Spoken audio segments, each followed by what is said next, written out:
Good morning. I am Colonel Matthew Archambault, Seminar Leader for Seminar 8, and I will be taking you through this presentation on how a corps fights. A bit of background on me. I graduated from AMSP in 2010. My first SAMS utilization was at Headquarters ISAF in 2010 to 2011, working in the CJ-35 for COM ISAF, General Petraeus, and Deputy Commander Operations, Generals Mayville and Nicholson. My second utilization came after I completed my KD time when I moved to the G-35 at First Corps from 2013 to 2015. So I have some experience as a corps planner, which I'll try to leverage for what I'll present to you today.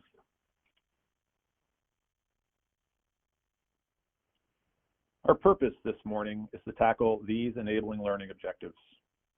Evaluate the difference between brigade, division, and corps in the context of purpose, time, terrain, and task organization.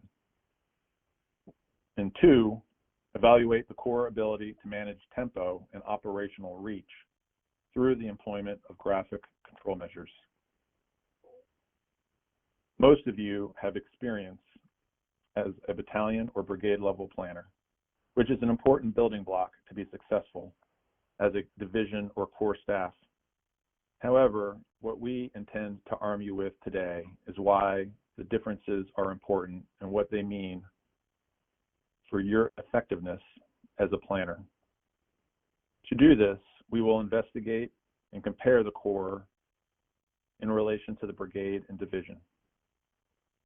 As you all learned during design with Garajadaji and Bar Yam, changes in scale are important aspects to consider. Being a corps planner is not about being a better brigade planner 2 levels up. As we do this, we will touch upon the corps fights and what the corps must contend with, and then conclude with other considerations you need awareness of to be successful as a planner.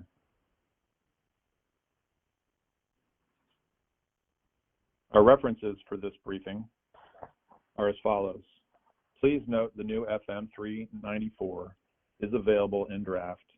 I'm sure your seminar leaders have distributed that to you. The significant difference is that it expands upon these echelons' roles in large-scale combat operations, or LSCO.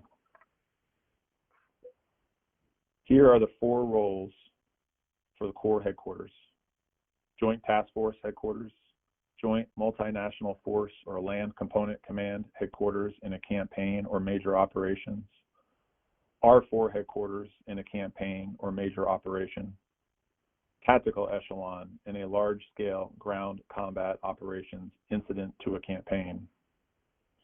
For Exercise 4, there will be a blending of these roles for the Corps, and our focus for this briefing is the difference between echelons, not the Corps in isolation. We will begin with the obvious, what you already think you know about the differences, and get that out of the way. This slide distinguishes the roles between the brigade combat team, the division, and the Corps. The obvious aspect of the slide is that for assets available, located at the bottom of the slide, the lower echelon is the asset for the next higher. Combined arms battalions are assets for the brigade combat team. Brigade combat teams are assets for the division. And divisions and brigade combat teams are assets for the Corps. Notice, though, the focuses for each echelon, located in the main blocks in the middle of the slide. While brigade combat teams and divisions maneuver their subordinate formations, the Corps concerns itself with establishing operational reach, controlling tempo, and synchronizing maneuver.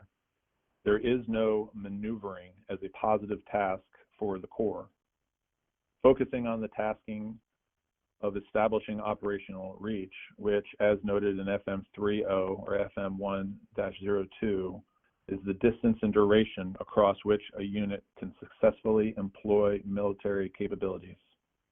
Naturally, as a planner, to be successful, you must determine what operational reach is possible if you are to execute the next 2 tasks, controlling the tempo of the operation and synchronized maneuver. Say it another way, how far you can maneuver forces to the limit of your operational reach allows you to determine the tempo at which you can allow them to move. FM 1-02 notes the difference between the Army and Marine Corps definitions of tempo, whereby the Marine Corps leavens the Army definition of rate of action or relative speed to include the rhythm of military operations over time. So distances are important, and on this slide we compare the distances impacting operations for each echelon. The color code represents each battle space, with purple being the deep fight, blue being the close fight, and tan being the rear or consolidation area. These distances are obviously relative to the application of mission variables: mission, enemy, troops, terrain, and time. What is possible and realistic on the floor of the open desert is different from wooded and rolling hills in Central Europe, or severely restricted terrain in the dense jungles of Southeast Asia, or the dense jungles of any sprawling urban city. These distances, though, are what we as planners must confront when we consider the warfighting functions and how the Corps will employ them. So, speaking of warfighting function, on this slide, you'll see a generic Corps task organization with 4 divisions available. Some of the forces located in orange and green represent assets that will not be organic, but may belong to the theater army and be in your AOR. Let's review these assets potentially organized within the Corps from the perspective of warfighting functions. Movement and maneuver. Intelligence. Fires. Protection. Sustainment. Mission command. Some observations from this. Movement and maneuver assets for the Corps all belong to division commanders, or to put it another way, major generals with 2 one-star deputy commanding generals supervising a division staff of a couple hundred officers, warrant officers, and NCOs. In contrast, all the rest of the warfighting functions, with the exception of the ESC, are commanded by colonels, with staffs junior in rank and experience, numbering just over 100. These 8 other subordinate headquarters demand just as much, if not more, of your focus and understanding than the divisions do when it comes to incorporating them into your planning efforts. It is from these units, their capabilities, and their changing statuses that will directly affect the Corps' ability to establish operational reach, control tempo, and synchronize maneuver. We gain another observation when we take those warfighting functions and overlay them on the potential distances over which a Corps must function, and we see challenges begin to emerge for the Corps planner. Now, the point of this brief is not to go into the specifics of any of these warfighting functions. Tomorrow's academics will speak to the fires warfighting function and targeting specifically, and the PEs available for the next 3 days are an opportunity to explore and analyze the impact for each of these warfighting functions as you attempt to accomplish the Corps' tasks. Back to distances, which are more than mere figures. They represent the Corps' responsibilities spread over those distances. Mission Command must find a way to facilitate an intelligence warfighting function from the leading edge of the Corps deep fight to the guns and other maneuver assets within its close fight to mission command nodes within the consolidation area. Without the intelligence warfighting function, fires cannot shape the battlefield beyond the FISL.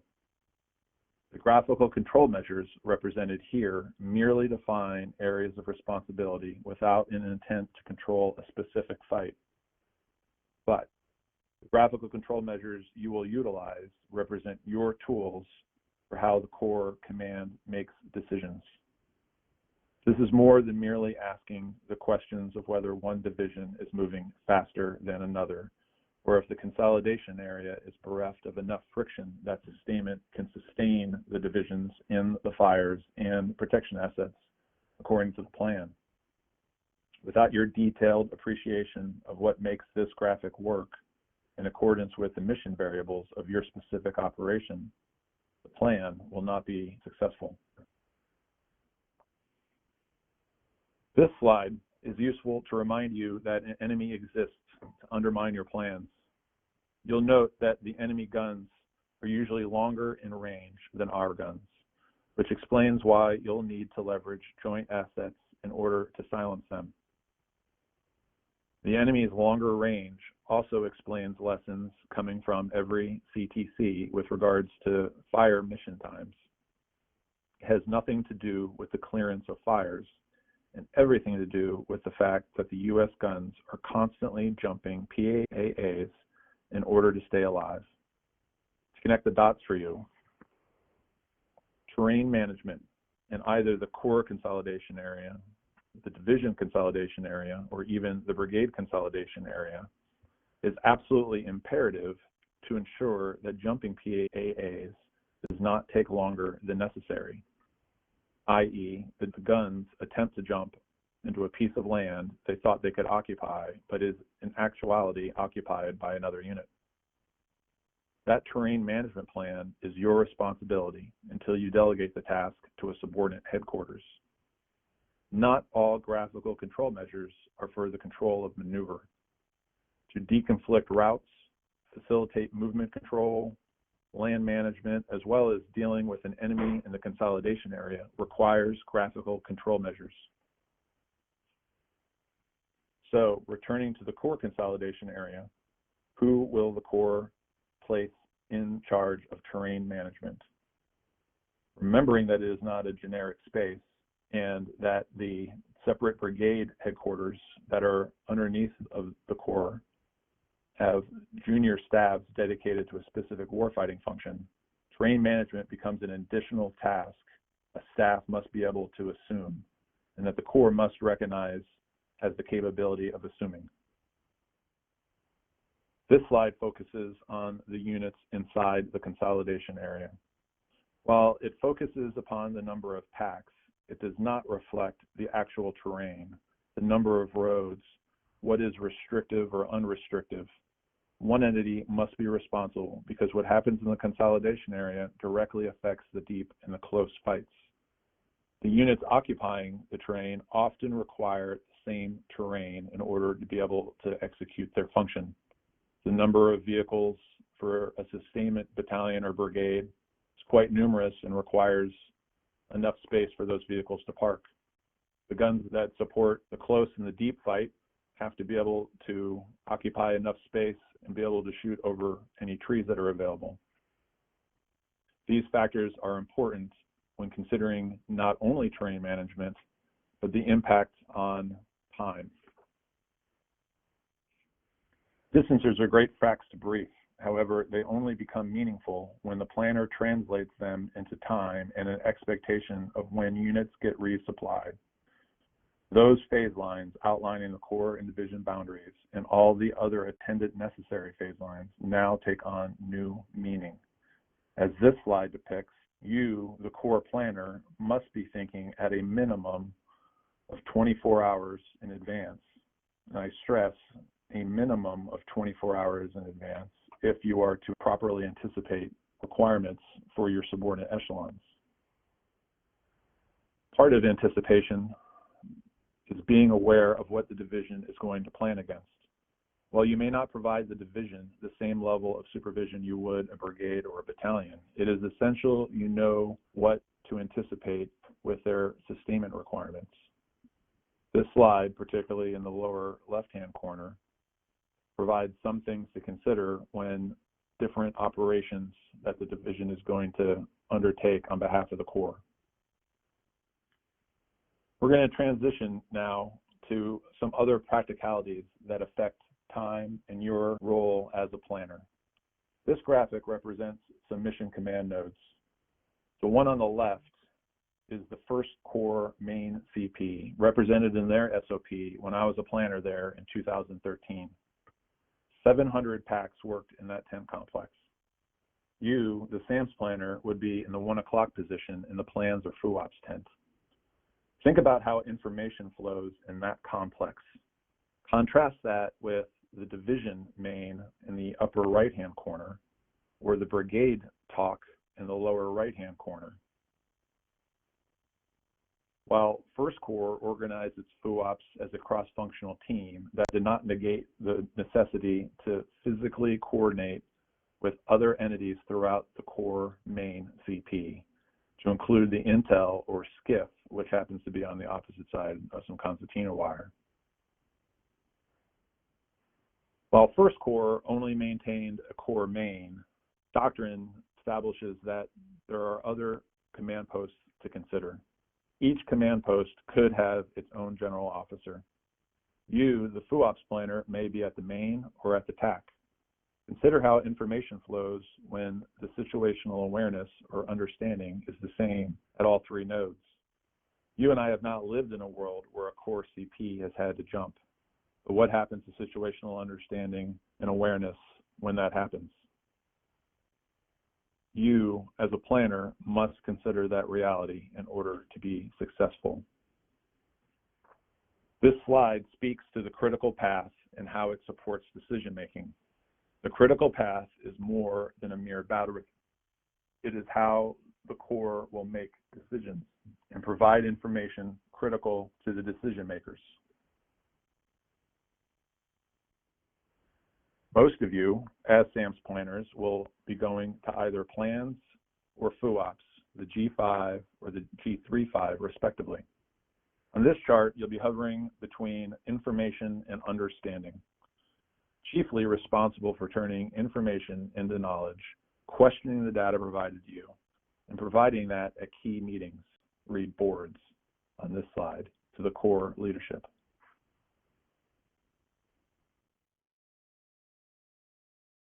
Commanders do not want to be presented information. Your seminar leaders all year long have been encouraging you to provide your analysis. As I stated on the previous slide, your main role will be in facilitating decisions at key board meetings, whether those are plans updates, target coordination boards, etc. Here, you must provide your conclusions as to what, as noted in the large blue box, is possible, how the environment is impacting decisions and options that are available to the commander. This slide represents First Corps' critical path, or as they called it in their Corps SOP at the time I was there, the Corps operating concept. The slide depicts the rank of decision maker potentially sitting a particular meeting. The concept is the utilization of the B2C2WG that blends multiple requirements of the staff to further develop concepts, generate and foment discussion on broad ideas, solve problems for the commander, and produce orders for the subordinate organizations. First Corps utilized the Corps operating concept in both home station as well as in high op-tempo situations. As for the high-tempo battle rhythm, this is what First Corps used at that time. You can see the meetings noted in the operating concept reflected here as well. As a planner, you understand that these meetings are your targets for having the next briefing ready for a decision, because that's the next time you can expect someone available to make the decision. The important aspect here is that the decision makers also need to be told when a decision needs to be made. This is why anticipation of requirements is absolutely critical for your success and for the Corps' success. To wrap up this briefing, you, the planner in the G35, must see yourself in time and figure out how and when to not only develop a branch plan, but to gain a decision from the Corps decision makers. This concludes the briefing on how a Corps fights.